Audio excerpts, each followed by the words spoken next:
kon njàngat lu jëkk ci par rapport ak li nga xam te ne moom moo di mbiru Azoura Fall moomule ñu ñëw ci beneen ponk bi nga xam te ne bëggoon nañ ci daal di àddu jëmee muy lu jëm ci mbirum convocation yeeg yi ni mel xam nga ne dossier yi nekk jamono ci table justice bëri na lool te bëri na ay autorités yoo xam te ne ñu ngi leen si daal di tudd également ba ci ñenn ñoo xam te ne xëy na sax mosuñu laale ci mbiru poste wala dara waaye ni ki ëllëg war a yemoo ak juróom-ñaari fan ci weeru mai atum 2025 ñu ne ci la ñu convoqué le fils de l'ancien président de la République Macky Sall di Amadou Sall mu tombeek jamono joo xam te ne moom nekkul fii ci biir réew mi selon nos informations tey également ñu xëy am ñu génne information ne moom mi lee fas yéenewul ñëw daal di wuyu kii ci li nga xam te ne moom moo di ci convocation boobule li ni mel bu demee ba am attekat yi wala boog enquêteurs yi di ko xaar ñëwul ñi nga xam te ñoom ñoo ko war a déglu ñëwul bu boobaa moom ndax yoon may na ko déjà mu bañ a ñëw wala déet bu fekkee ne oui lan la procédure bi war a demee bu fekkee ne non également lan la yoon mën a doxalee digganteem ak moom. waaw merci man defe naa cas la boo xam ne Sénégal ñu koy xaar ba heure bii ñuy wax pour ñu gisaguñ ko. ñu yaakaar na xëy na fii ak suba. dina wàcc Sénégal parce que il est convoqué comme citoyen sénégalais. il ne bénéficie d'aucune immunité. wala loo xam ne war na ko mun a. protéger. citoyen la comme yow. comme man. bu ko justice de son pays woowee. il doit donner l'exemple. parce que son père mooy le président sortant. jiite réew mi fukki at ak ñaar. di fi doxal yoon. mu neex nit naqari nit. nous avons tous subi. neewuñu ko. am na lu ñu yaakaar ci yow. dañ la bëgg a déglu. papaam bi mu ko defee Karim Wade. fekk Karim Wade woon bitim réew. te Karim Wade était même un ministre d'État. effectivement. son père. ku xam Ablaye Wade xam na ne wax dëgg yàlla. cër bi ñu ko war a jox. teewul ne bi ñu ko woowee dafa jóge jël avion ñëw wuy si. ñu jox ko. liñ koy laaj yëpp ne ko tu as 1 mois pour préparer ta défense. mu toog biir Sénégal dem ñu téye ko. tëj ko kenn mësul dégg mu yëngatu. ba niñ ko jëlee yóbbu Qatar ba tey jii. Macky Sall nag ñu woo doomam wax dëgg yàlla mu war a ñëw tey fii ak suba mu war a ñëw. bu ñëwul nag. dina nekk tache noire te dina indi jafe-jafe papam lii am mooy dañuy dem ci procédure boo xam ne baaxul te rafetul ci papam maanaam citoyen la ñu convoqué ñëwul ce qu'on va faire c'est un mandat d'arrêt. On va faire un mandat d'arrêt international. dégg nañ ne mu ngi États-Unis dégg nañ ne mu ngi Maroc ñu naan dafa am double nationalité loolu yëpp c'est pas important. Ce qui est important mooy convoqué nañ ko suba bu ñëwul on va faire un mandat d'arrêt international. ñu rafet ne njort xëy na Maroc la nekk loolu lañ rafet njort bu fa nekkee bu ñu defee mandat d'arrêt international. Ce qu'on va faire le ministère de la justice day on a Interpol avant que Interpol ne rentre en action parce que. bu ñu defee mandat d'arrêt rek il doit être aux arrêts. ak fu mu mënti nekk nag. fu ñu ko mënta gis. fu ñu ko gis le gouvernement marocain. doit le mettre aux arrêts. mu des est-ce que nañ koy indi wala dañ koy indi. donc si on lance le mandat d'arrêt international il y a. li ñuy tuddee mise aux arrêts. le ministre de la justice maintenant saisir le ministre des affaires étrangères moom mu saisir son homologue du Maroc wala dëkk bi mu nekk. pour wax ko ne. kii dañ ko soxla dans le cadre d'une enquête dañu bëgg ñëw jël si ko wala ngeen indil ñu ko. D'accord. Il appartient maintenant au chef d'État de ce pays de donner le dernier mot. Admettons man ñu rafet njort ba léegi Maroc la nekk parce que fa la famille nekk. buñ ko indiwul. il sera jugé par contumace. foofu nag attention bu nekkee Maroc. convention bi ñu ratifié ak Maroc mooy extradition des prisonniers des condamnés une fois que ñu condamné ko nag. mooy bi ñu fi voté woon bu yàggul il est obligé maintenant ñu jëli ko moom. parce que extradition bi mu des fois dañ koy bañ quand c'est politique mais une fois que ñu jugé ko ba condamné. la convention qu'on a signée, le traité qu'on a signé avec le Maroc, on sera obligé maintenant de le ramener au Sénégal te xam nga loolu yëpp rafetul ci deru sànq junj nga ko nga ne xëy na dina doon une tache noire surtout que son papa a été le président de la République loolu lan la ci mën a jouer surtout ci image am au niveau international et ci image am deux choses sur le plan crédibilité de la façon dont il a géré ce pays parce que doomam dañ ko jiiñ luubal dañoo cité turam ci benn association de malfaiteurs te moom mu nekkoon le chef de l'État te fi ñu koy wax moom rek moo amoon pouvoir boo xam ne des finances de ce pays décaissement yi ci pays bi doomam nekk ñu koy tudd ci loolu di tudd ay nit kooku moom day wane ne moom day nekk tache noire day mel ni il est complice de ce qui s'est passé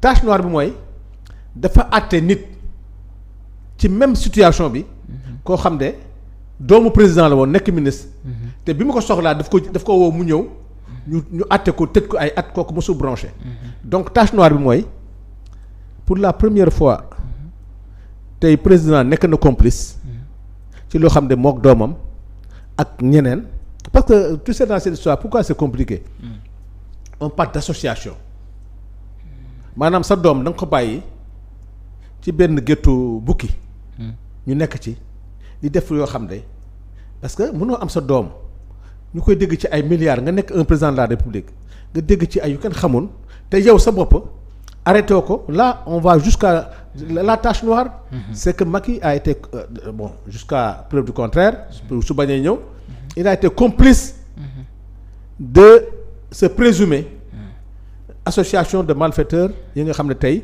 ñoo jël alalu Sénégal di ko luubal ci façon boo xam ne rafetul donc moom li gën a rafet am na les informations en tant que parce que am na temps bu xam ne moom dafa ne woon Ablaye Wade moo ko may xaalis Ablaye Wade affaire di mayu ma ko 8 milliards donc 8 milliards donc su ko Ablaye Wade bu ne may xaalis 8 milliards Ablaye Wade mun na may 100 milliards doomam et malgré tout cela dañoo téye doom ji mais moom nag kenn newul Karim Wade association mais moom doom ji dafa nekk ci benn réseau loolu moo tax Macky Sall impérativement man gëm naa ne Amadou Sall dinañ ko indi ci réew mi dina ñëw mbaa ñu jëli ko pour la première fois di nga ko gis parce que nag Sénégal am na moyens yoo xam ne wax dëgg yàlla ak fu doomam nekk def nangam bu ñu defee mandat d'arrêt international ak li ma xam ci suñu xarañte Interpol bi ma xam man xam le procureur xam le ministre xam naa ne bu Amadou Sall ñëwoon dès après demain le mandat d'arrêt sera lancé et di nga gis Amadou Sall dans la semaine ci réew mi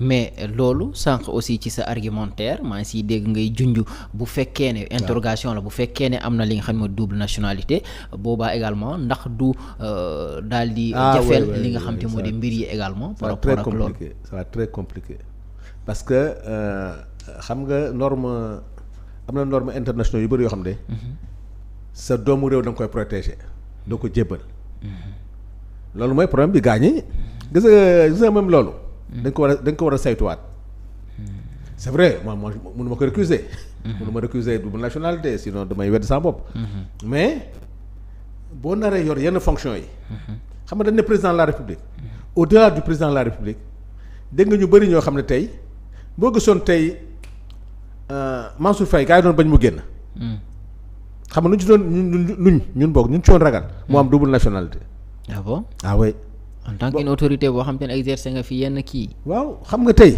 mais tout est possible. doo xam ko am double national ak ku ko amul. tey nga am nationalité française américaine nekk fenn.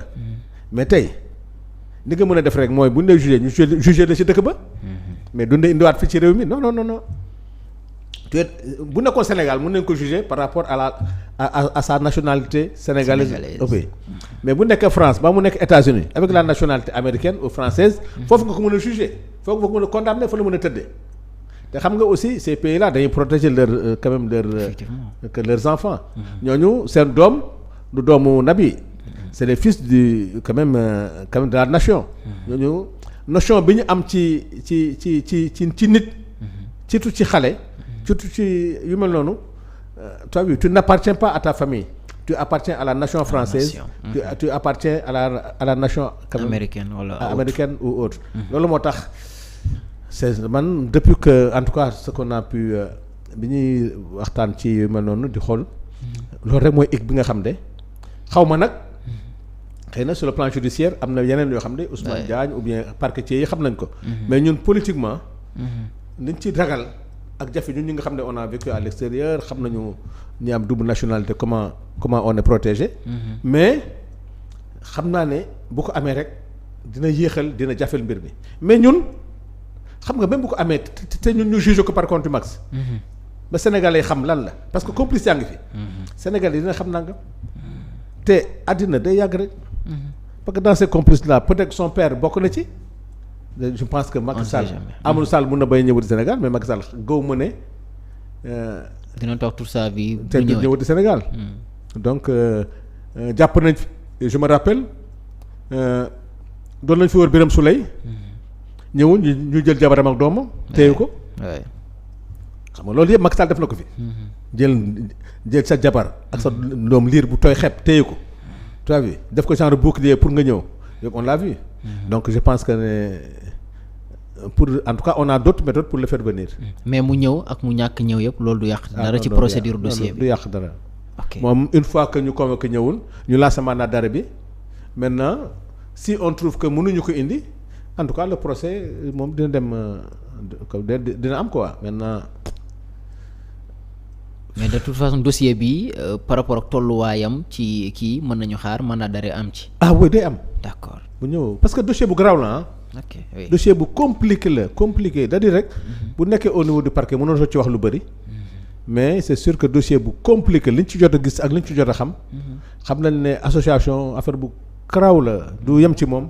c'est une association comme on le dit. détournement de deniers publics. association de malfaiteurs blanchiment d'argent. c'est des crimes qu'on doit criminaliser quoi c'est des actes qu'on doit criminaliser. parce que baaxul ci réew. baaxul ci dañuy tardel je pense que c'est des leçons pour nos gouvernants futurs. li am nii et puis dina tax sa njaboot nga génn ko ci yenn waay. parce que suñu pouvoir yi nii. dimbali sa doom dimbali sa jabar sa famille dimbali ko yomb na. te pourtant doo ko dugal dans les affaires comme ça.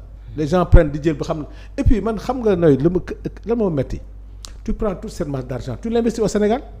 créer entreprise. ñu ne sax sàcc na ko mais investir ko dëkk bi il a créé des emplois. delloo na ko dëkk bi. mais def ko ci ay kër def ko ci ay comptes wala def ko dans des paradis fiscaux au moment où xoolal suñu hôpitaux yi xoolal le problème qui se pose syndicats yi nga taxaw. ñëpp taxaw étudiants yi nga taxaw. donc c'est-à-dire ku nekk ngi réclamer loo xam ne amuñu ko. les banques la dette mu ñu xoj. fu jëm il faut nga lebi te li ngay lebi moom la gaa yi yor ci kër yi. ak ci tool yi. mais comme tool yi bu ñu def ay tool. pour muy jur ay mango la pour muy jur ay gerte mais boo demee ci tool yi nga ciy suul xaalis. wala ci kër yi nga dem benn kër dafa fekk 100 millions. mais infraction boobu moo gën a grave ci àddina. dans une maison. grave na sax nga dem ci marché ñu ne marché bi. tant de millions lakk na fa. ça veut dire que quand on peut dire que l'argent ne circule pas dans ce pays loolu mooy gravité bi il faut que dans ce pays. qu'on arrive à un moment donné xaalis bi waratul circuler moo dal tabaski moo dal keneen ak keneen. parce que la manipulation de la liquidité au Sénégal. C'est extrêmement grave. tu as vu am na dans le sport on en a parlé. il faut que ça s'arrête. d'accord merci honorable ba tey ñuy àndandoog moom kon waaye également ngeen gën a partager li nga xam te ne moo di lien bi aimer également vidéo bi bu ko defee ñu wëyal ba tey waxtaan wi.